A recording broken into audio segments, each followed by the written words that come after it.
Hello, everybody. Thanks for listening. I believe that right now you might all be going exploring beautiful wetlands in the Netherlands, and perhaps looking forward to a refreshing beverage or two tonight. Instead of that, Matt and I are going to be trying to cheer you up, talking about constructed wetlands and showing you some beautiful ways that they can be created. So I'm Geoff Sweaney.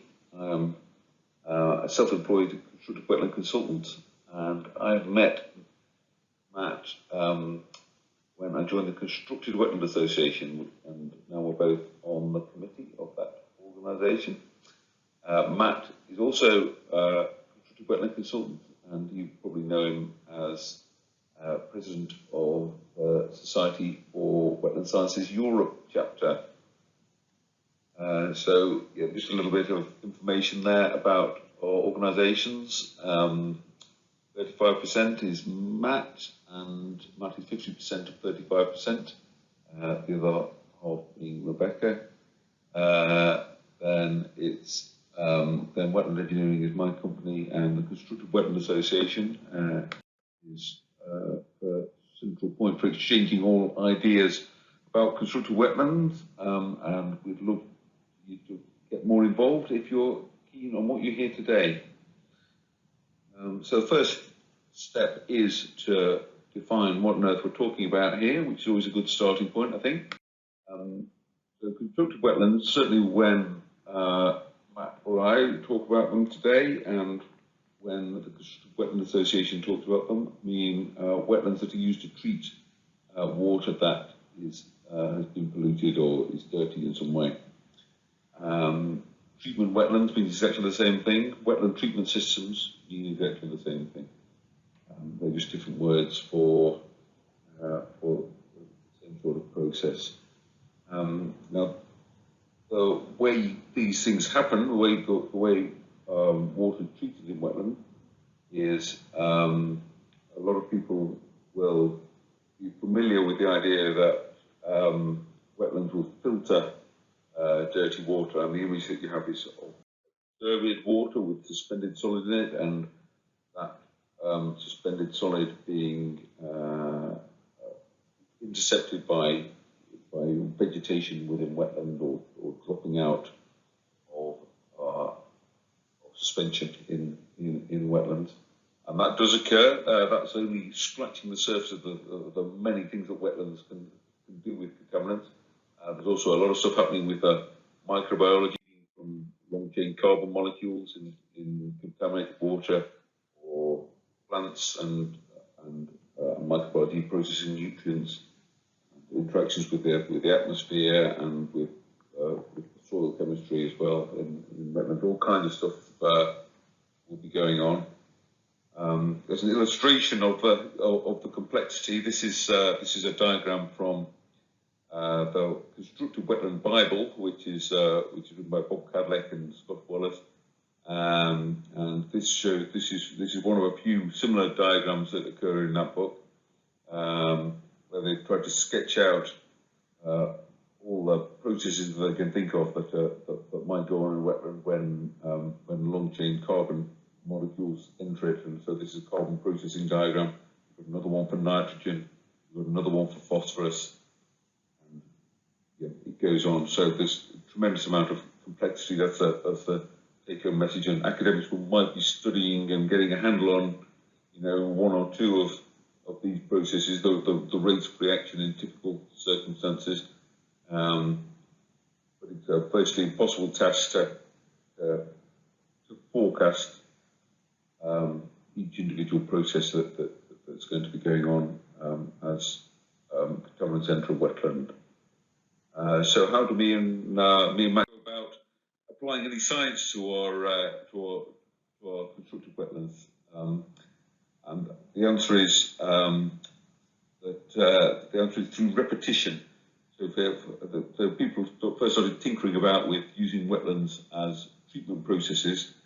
I would say in the 1960s and 1970s, 1980s, and the process is you build a cellular wetland of some kind, maybe a trial size one, maybe a big one.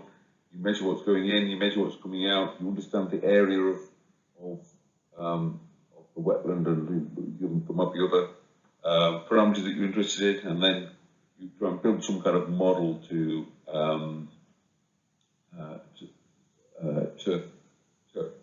forecast this process, and then you test the model and refine the model. Different people have been doing this in different sort of ways with different sorts of wetlands. Generally speaking, what happened throughout the latter part of the 20th century was that in different parts of the world, different methods were prevalent.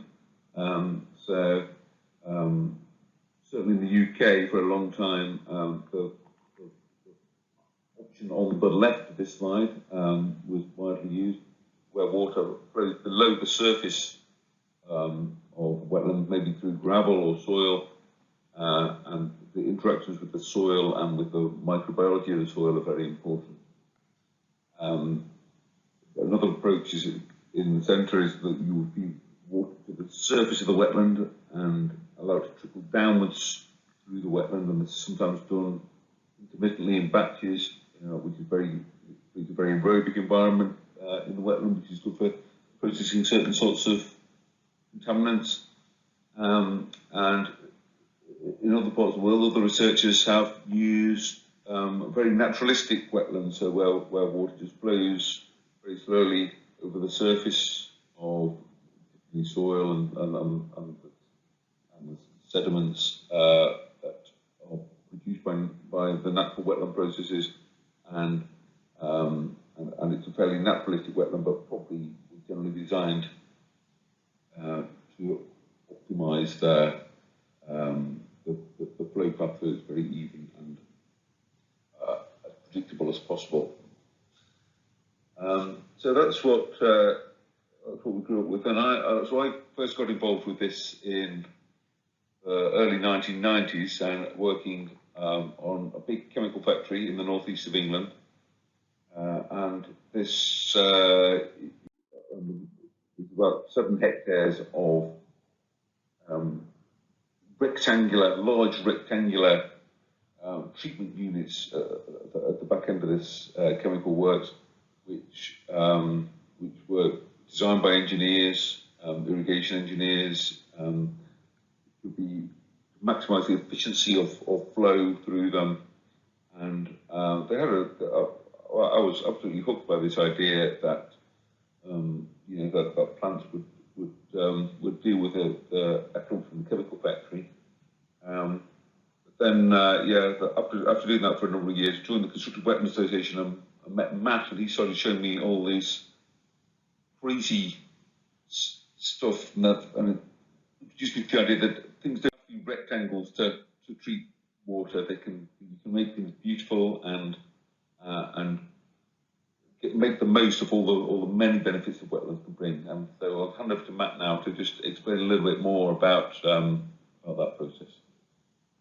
Okay, thanks very much, Geoff. Hello everybody, it's really nice to be able to talk to you. I'm very sorry that we weren't able to have our Europe chapter meeting in Wageningen this year. I was looking forward to seeing a lot of you there, but I'm really happy that we've managed to get a number of the keynote presenters to be able to speak and record their presentations to share with you.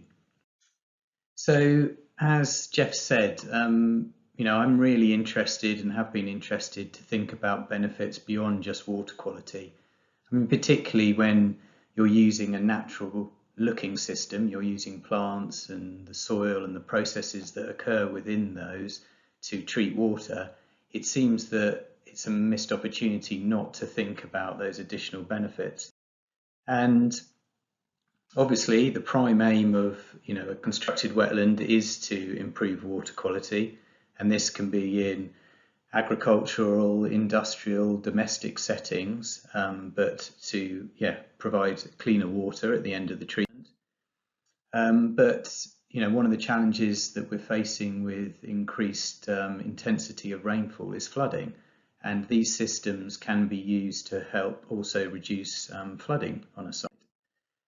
Another issue we're facing in our kind of more modern life is having nice amenity and recreation areas, and constructed wetlands can play a role in providing amenity for people. And linked to that, obviously much of today's modern living can be stressful, can be fairly unhealthy, and having green spaces through the use of constructed wetlands, particularly in urban areas, can be very important for people's health and well-being. And if designed correctly, constructed wetlands can play a role in climate change as well, and mitigating against that, and even storing carbon. So something also that is really important is trying to maximise biodiversity within the design of constructed wetlands. Quite often you see systems which have a single species such as reed within them, but there's absolutely no reason why you can't have multiple species and multiple habitats even within a constructed wetland. And this can be good for treatment, and it can also be good for overall biodiversity. Some work that colleagues of mine did many years ago at the Wildfowl and Wetlands Trust showed that if you had a multiple species bed, it often provided better treatment throughout the year, particularly over the winter period, than a single species bed. So it's something to think about in terms of maximising biodiversity within constructed treatment design.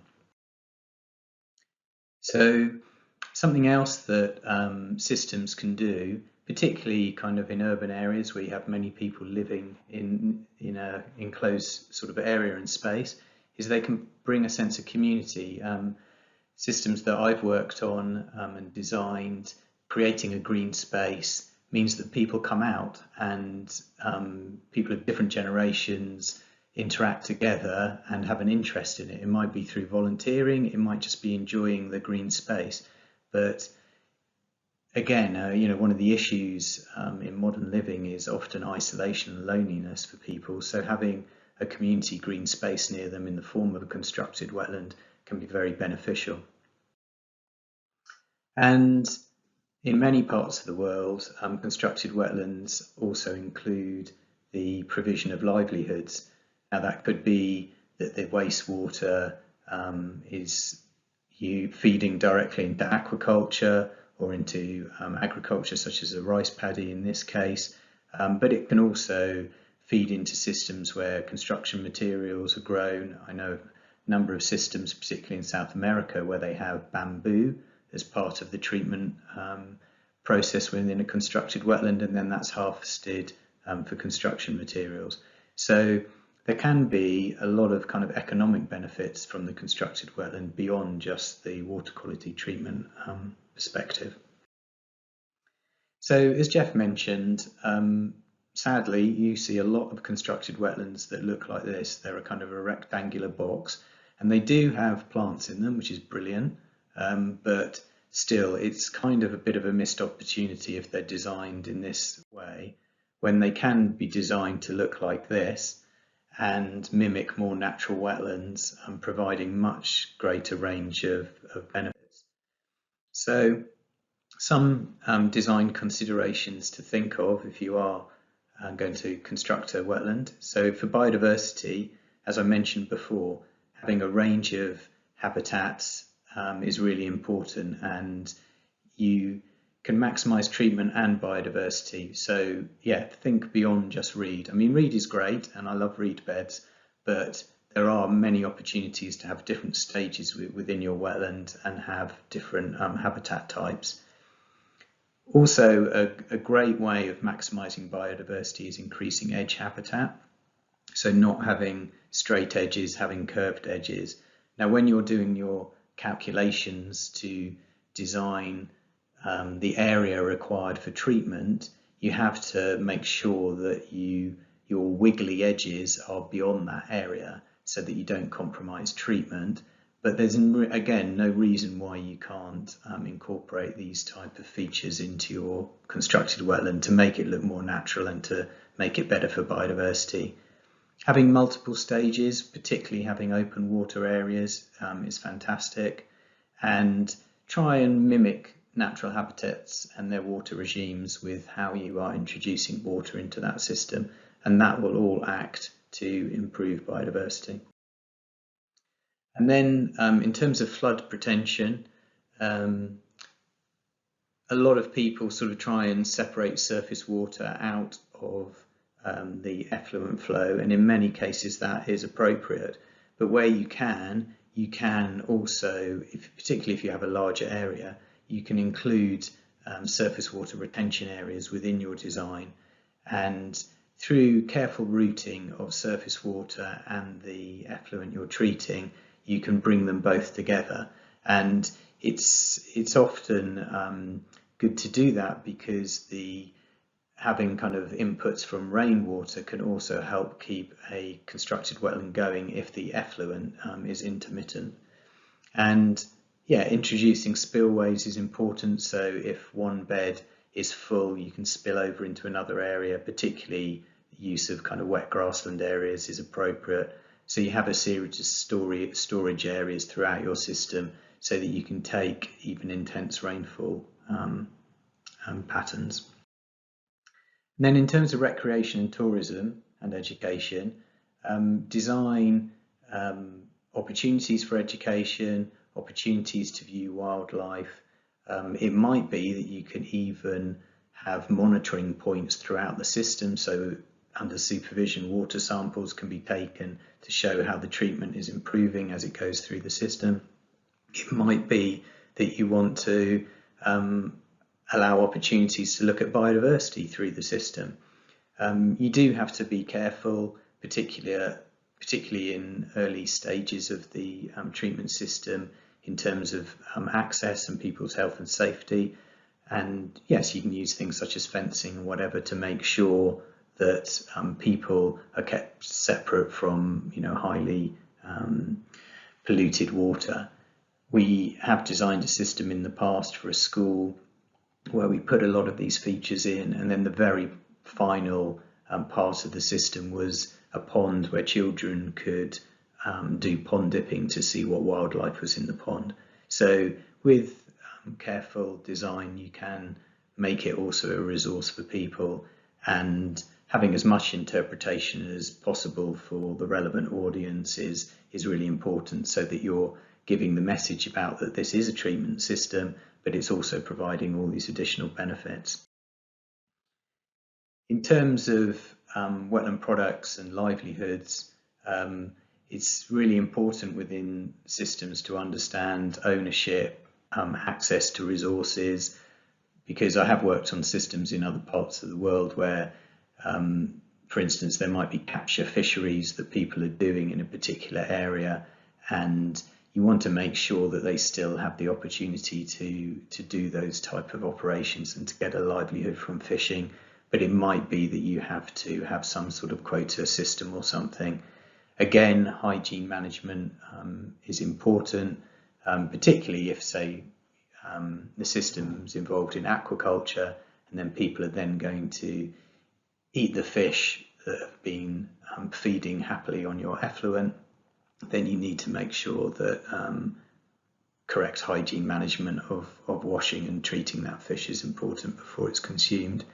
And the very important thing with all of these extra design considerations is making sure that the treatment is not compromised by something else that you're putting in or changes people might do in the future. So it's important to make sure that a good management plan goes along with any system to show people that the crucial elements involved for water treatment.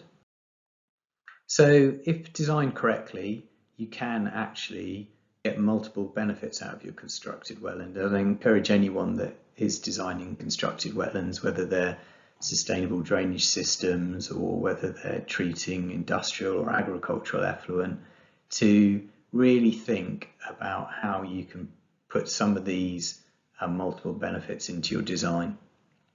Okay, that's everything from me now, so I shall now pass across to Geoff to finish up. Okay, thank you very much. It was nice talking to you.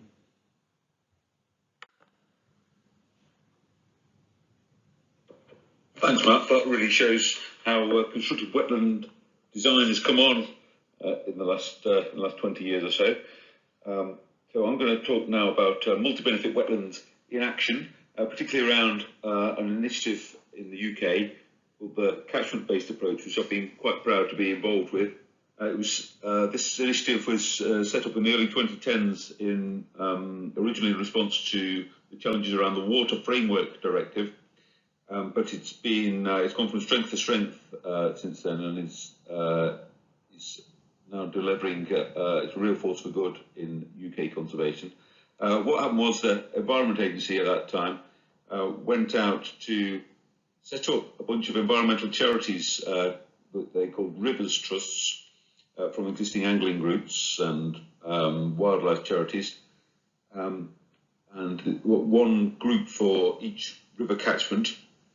And the idea is that those groups act between to build momentum in the local communities and a sense of ownership of rivers, and to get a real bottom-up enthusiasm for improving rivers, to get those communities working in partnership with regulators that had legislatory reasons for trying to improve water quality or biodiversity.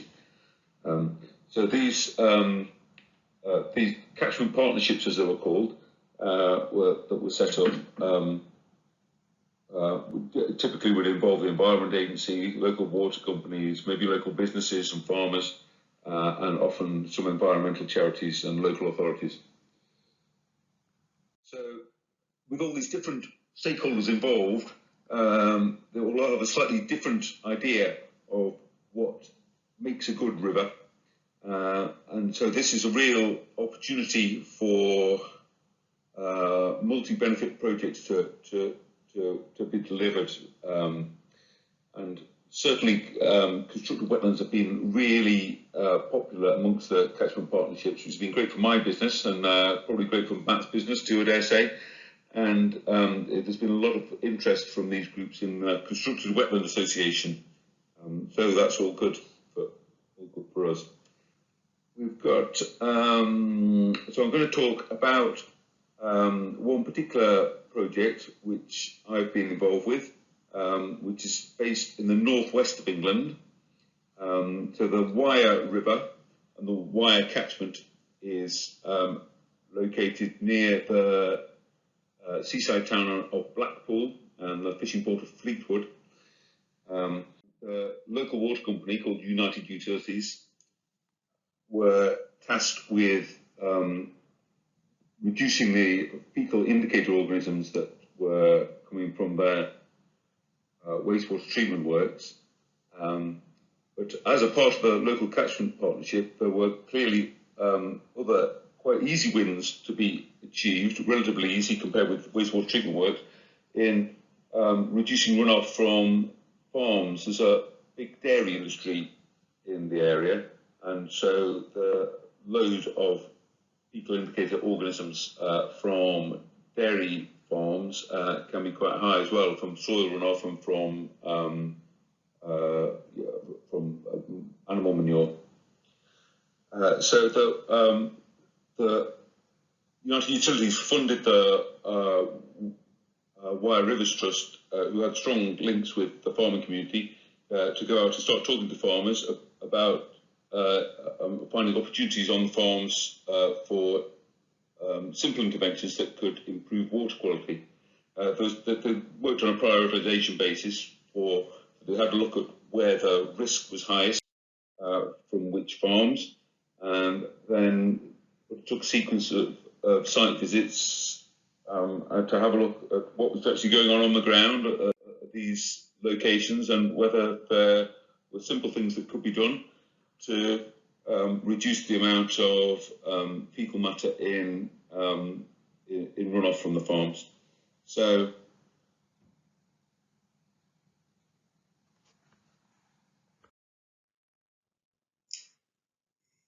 some interventions that might be chosen are really simple things like putting guttering on barns to prevent rainwater getting into areas where the animals will be, or perhaps putting roofs over manure storage areas called middens. But the Wire River Trust were also keen to try and find some good multi-benefit interventions.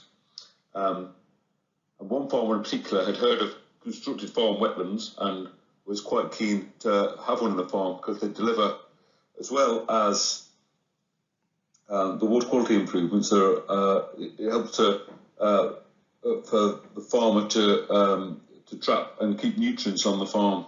So this is the area that the farmer was keen to have a wetland in. There on this particular farm, there have been runoff from the yard, which has caused deterioration in water quality on the ditch. The ditch in this picture runs along the hedge line that you can see in the foreground and round the corner. So the water quality had been quite poor, partly because there was a water collection tank off-site which overflowed during heavy storms, and there were also local flooding issues on the track that you can see there that the farmer was keen to solve as well. So the Wire Rivers Trust also had their own biodiversity interest, and the farmer was also interested in creating some nice wildlife areas as well. The field was ploughed every year and reseeded with grass that was then cut for silage, winter crop. Winter fodder for the cattle. So the design that we came up with was a very naturalistic looking design. Had to fit with the landscape. It was quite a rectangular area, but we tried to create some kind of sinuous wetlands within that. And the water flows in this picture from the left over through the wetlands shown on the lower side, and then back the other way on the top sequence of wetlands. We've created all the wetlands with an undulating base to create a lot of habitat niches there, which is best for biodiversity. And there's a slide, the next slide shows it all in progress being made. You can see there the bare field, and clearly, when the fields are like that, when you get a lot of rain, there's a lot of runoff from the field, and you get erosion, which the farmer was quite keen to try and catch some of that soil and get it back on the field so that they didn't lose too much. And the final slide just shows this. This is taken this year, which has had one full year of growth, and this is the second year now. And you see already it's getting quite heavily vegetated. It's been used by a lot of pollinators and some wildfowl, and it's everybody's really happy with that, with the way things have developed. We've had some really heavy storms and drought periods during which the wetlands stood up to very well, and there's currently some research about to be started by the University of Birmingham to look at the hydrology and the water treatment achieved by the wetland. So I hope that gives you a bit of an insight, and I hope make you enthusiastic about the multi-benefit constructed wetlands, and you see that some of the stuff that can be done. So yeah, please do get in touch. Matt, I think, is available today on Twitter if you want to send him a message. I'm unfortunately not around today, but I will respond if you want to drop me an email. Got any questions or anything, want to know anything generally about constructed wetlands or the Constructed Wetland Association? Yeah, I'd be really happy to answer. Enjoy the rest of the talks, and I hope to see you all soon. Take care. Bye.